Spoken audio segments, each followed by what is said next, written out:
Assalamu alaikum. This is Science for All channel.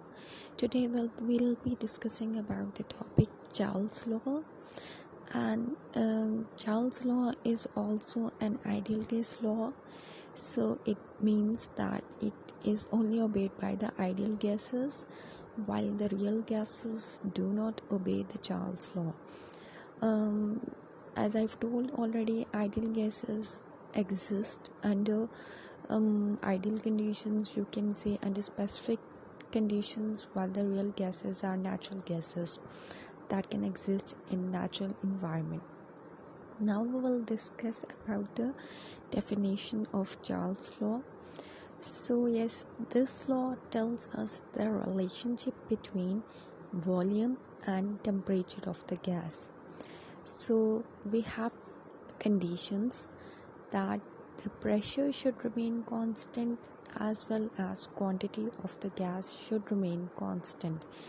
For a gas to obey Charles' law under these two conditions, with the pressure and quantity of gas to be constant, this law states that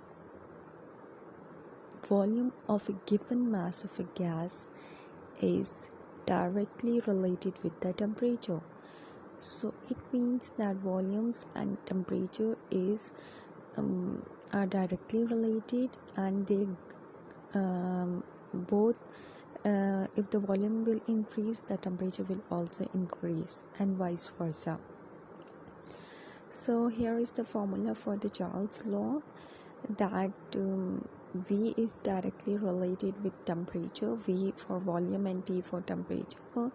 V is directly proportional to temperature. Removing the proportionality sign, we have constant. So the ratio of volume and temperature should remain constant for a gas to obey Charles' law. So here is the graphical representation for this law. We have temperature on y-axis and volume on x-axis. So this graph shows a direct relation, a straight line graph is obtained. So this line is basically called as isotherm, means that is obtained at a constant temperature.